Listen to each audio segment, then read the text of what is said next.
Bismillah, alhamdulillah, wassalatu wassalamu ala rasulillah Sayyidina Muhammad bin Abdullah.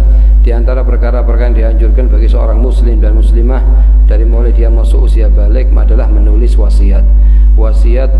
Menulis wasiat sebagaimana kita telah baca pada roha yang kemarin, fadilahnya sangat besar. Fadilahnya sangat besar. Beberapa puluh hadis yang menunjukkan keutamaan menulis wasiat, di antaranya barang siapa yang nulis wasiat, man mata ala wasiat, mata meninggal dalam keadaan nulis wasiat, mata ala sabilin wa sunnah, maka meninggalnya sesuai dengan jalur junjungan kita Nabi Muhammad sallallahu alaihi wasallam. Wa mata ala tuqan wa syahadah, dan meninggal dikasih nilai sifat ketakwaan dan dikasih martabat syuhada di hari kiamat.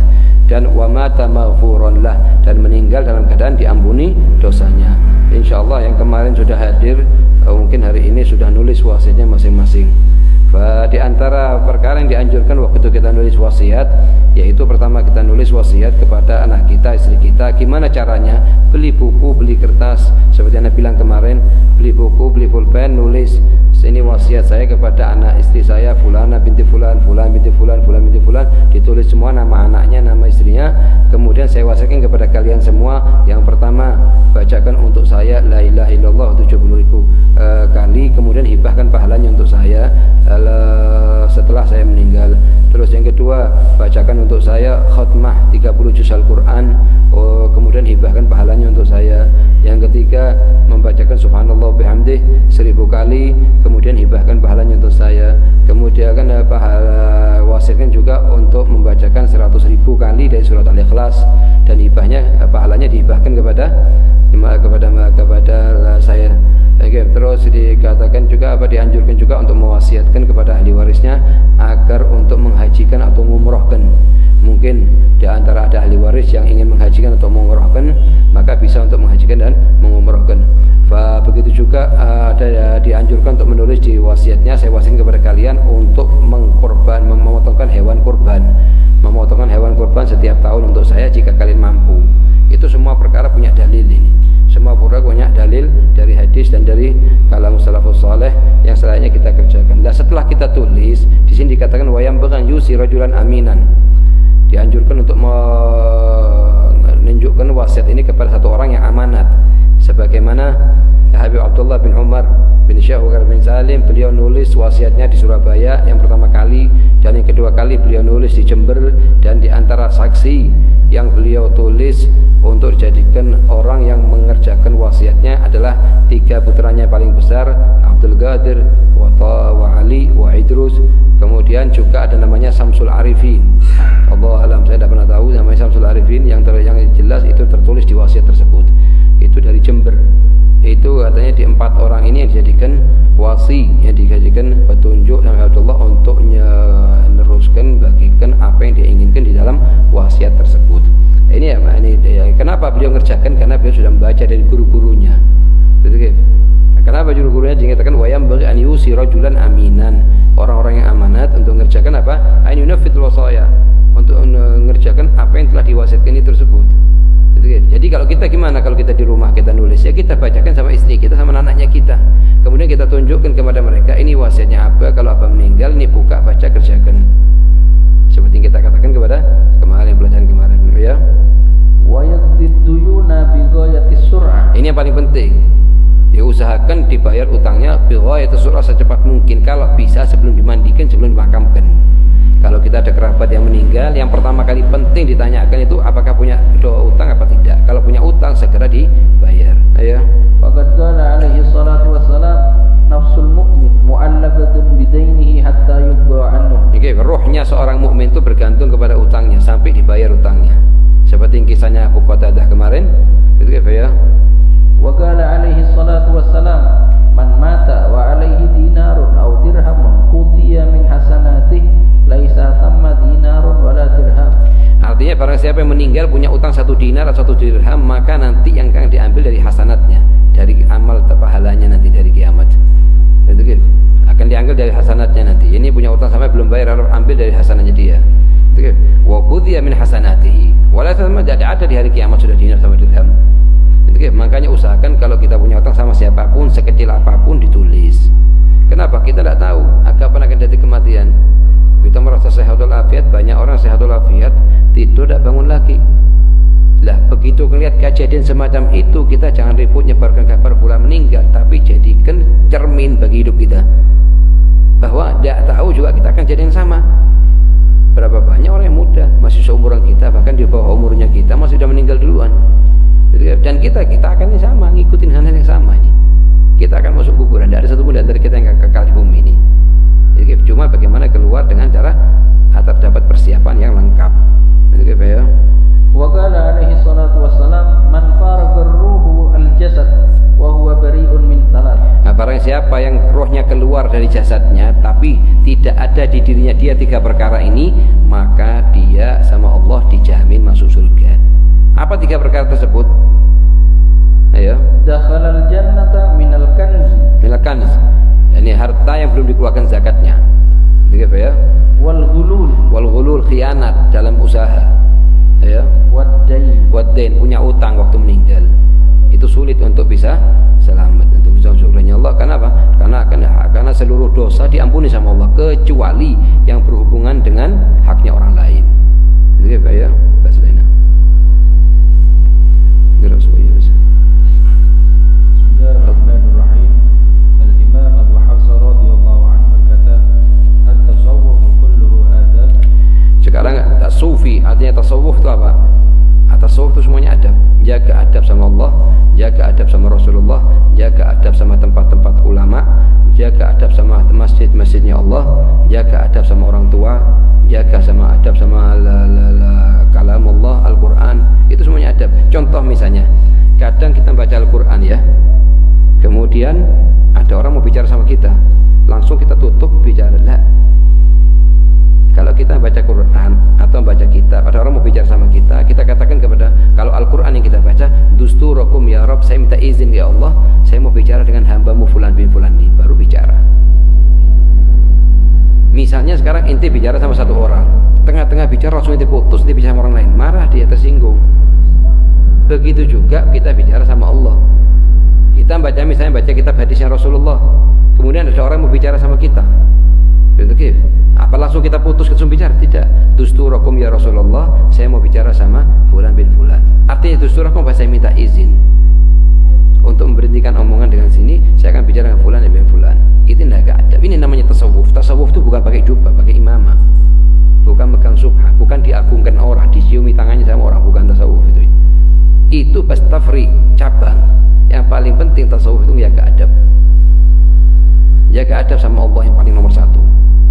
Kemudian level nomor 2 sama Rasulullah. Yang ketiga sama orang tua, sama guru. Yang keempat sama-sama muslim. Itu ya. Setiap waktu punya adab tertentu. Itu. Misalnya sekarang orang kalau sampai ngerokok di tempat-tempatnya rumahnya Allah, tidak seperti ngerokok di tempat lain. Adabnya 20 kali lipat.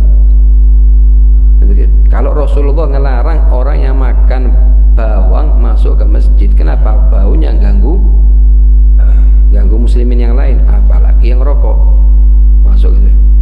Tidak masalah kalau mau tidak bisa sabar rokok di luar masjid, di luar rumahnya orang wali Allah, karena mereka punya kehormatan yang lebih. Ada satu orang di zamannya Habib Soleh Tanggul, punya khodim jaga masjidnya Habib Soleh. Khodim ini bilang ke satu orang duduk di masjidnya Habib Soleh, dia bilang, kelihatan orang ngerokok, Pak, jangan ngerokok, Habib Soleh ngelarang. Itu omongan diremehkan. Dia omongan diremehkan karena yang cuma petugas kita diremehkan. Tidak berlalu 3 hari kecuali itu orang sudah dipikul, jenazahnya sudah meninggal. Katanya Habib Soleh, tidak ada orang kurang ajar di masjidku, cuma ada di masjidku, kecuali datang ubuhnya dalam waktu cepat ini. Dalam waktu cepat ini. Mereka lahum yasha'una 'inda rabbihim. Rumahnya Allah sekarang.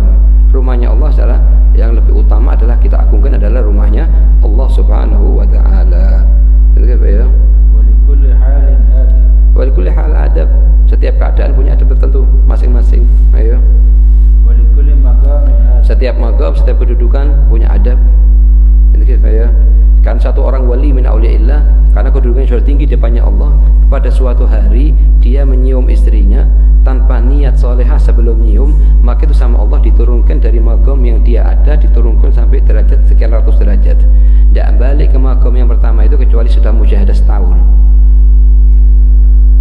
Ini kita dengan omongan seperti ini. Oh kita ubahannya kita waladaniya salihah wala syai. Hadza tafak. Makanya kita kalau mengerjakan sesuatu dikerjakan dengan dasar adab semuanya. Rasulullah bagaimana adabnya dalam pakai sandal? Begini, begini, begini. Alas sami'na wa ata'na. Bagaimana Rasulullah masuk rumah adabnya? Baca ayat kursi, tangan kaki kanan, mengucapkan salam, sami'na wa ata'na. Lah kalau kayak gini sebulan kita jadi orang soleh. Ada perubahan dalam diri kita dalam majelis taklim. Kalau enggak bertahun-tahun enggak berubah. Banyak orang dari majelis taklim bertahun-tahun ya wataknya kayak gitu, sifatnya kayak gitu, enggak berubah-berubah. Terus enggak dapat berkahnya majelis, cuma karena enggak ngamal, kan enggak berubah. Betul ya? Faman lazima al-adab balagha mablagha. Barang siapa yang jaga selalu adabnya maka dia akan sampai kedudukannya wali-walinya Allah Subhanahu wa taala. Ya.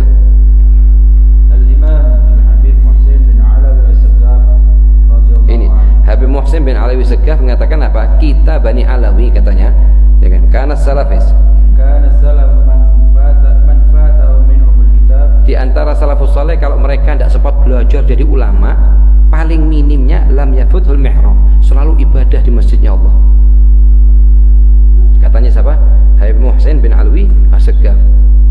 Kita di Bani Alawi dulu ini level-levelnya aslafnya kita, jadinya kita, kalau di antara mereka tidak sempat belajar jadi ulama besar, itu paling minimnya jaga mihrab, selalu ibadah terus. Nah, ya. Barang siapa di antara mereka bukan ahli ibadah, lam yafutul adab, mereka tidak ketinggalan adab. Ini orang biasa awam tapi jaga adab. Itu paling minimnya sudah. Yang ketinggalan ilmu jaga ibadah, yang ketinggalan ibadah jaga adab. Itu paling minimnya di levelnya zaman salafus saleh. Sekarang ayo. Wa minhum wa humul athar man jama'a bainal kitab wal. Dan banyak dari pemimpin Bani Alawi yang digabung antara tiga, mereka ahli ilmu, ahli ibadah, ahli jaga adab. Katanya Habib Ali bin Syihab setelah baca ini, kalau zaman sekarang ilmu tidak ada, mihrab tidak ada, adab tidak ada, wala haula wala quwwata illa billah. Kenapa? Karena saking jauhnya dari jalurnya salafus saleh. Kita tidak usah jauh-jauh. Ayamnya Habibullah bin Umar sampai sekarang tidak kurang mungkin 80 tahun. Tapi perkembangan keadaan yang ada berubah beda, jauh. Ini menunjukkan apa? Kita menurun sudah.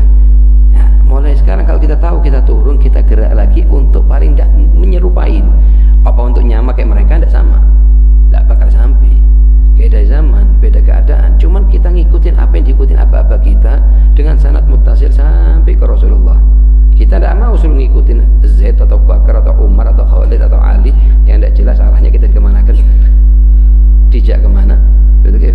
Kita minta sama Allah hal tersebut ini. Wassallallahu ala sayyidina Muhammadin nabiyil ummi wa ala alihi wa sahbihi wasallam. Al-Fatihah ila ruh habibina Rasulillah Muhammad bin Abdullah summa ila ruh abahi wa ikhwani min anbiya al-mursalin summa ila jami' ahli bait Rasulullah jami' ashab Rasulullah jami' sayyidatina ala bi alawi summa ila ruh sahib al-hadra wal maqam sayyidina al-imam al-arifillah al-habib Abdullah bin Umar bin Ahmad bin Syekh Bakar bin Salim wa walidayhi wal habab Talha bin Idrus bin Qurb bin Salim wa sayyid al-walid habib Abdullah wa badal Syifa bin Abdullah bin Muhsin summa ila ruh al-habib Abdul Qadir wa Taha wa Ali wa Abdullah wa Alwi wa Aminah وما إلى روح الحبيب سالم بن عمر وأولاده ثم إلى روح الحبيب زين الجبري ثم إلى روح الحبيب أحمد المحضر والحبيب هود والأخ محمد وسالم ابن أبو بكر لا بن سالم ثم إلى روح العلوي ثم إلى روح الوالدين ووالديكم وأمواتنا وأمواتكم وأموات المسلمين أن الله يتغشاهم بالرحمة ويسكنهم الجنة وينفعنا بهم وبعلومهم وأسرارهم وأنوارهم في الدين والدنيا والآخرة وإلى حضرة النبي بسر الفاتحة. بسم الله الرحمن الرحيم مالك يوم الدين إياك نعبد وإياك نستعين اهدنا الصراط المستقيم صراط الذين أنعمت المغضوب عليهم ولا الضالين آمين. أشهد أن لا إله إلا الله نستغفر الله نسألك الجنة ونعوذ بك من النار. أشهد أن لا إله إلا الله نستغفر الله نسألك الجنة ونعوذ بك من النار. أشهد أن لا إله إلا الله نستغفر الله نسألك الجنة ونعوذ بك من النار اللهم إنك عفو تحب العفو فاعف عنا اللهم إنك عفو تحب العفو فاعف عنا اللهم إنك عفو تحب العفو فاعف عنا يا أشهد أن لا إله إلا الله نستغفر الله نسألك الجنة ونعوذ بك من النار أشهد أن لا إله إلا الله نستغفر الله نسألك الجنة ونعوذ بك من النار أشهد أن لا إله إلا الله نستغفر الله نسألك الجنة ونعوذ بك اللهم إنك عفو تحب العفو فاعف عنا اللهم إنك عفو تحب العفو فاعف عنا اللهم إنك عفو تحب العفو فاعف عنا يا كريم أشهد أن لا إله إلا الله نستغفر الله نسألك الجنة ونعوذ بك من النار أشهد أن لا إله إلا الله نستغفر الله نسألك الجنة ونعوذ بك من النار أشهد أن لا إله إلا الله نستغفر الله نسألك الجنة ونعوذ بك من النار اللهم إنك عفو تحب العفو فاعف عنا اللهم إنك عفو تحب العفو فاعف عنا اللهم إنك عفو تحب العفو فاعف عنا يا كريم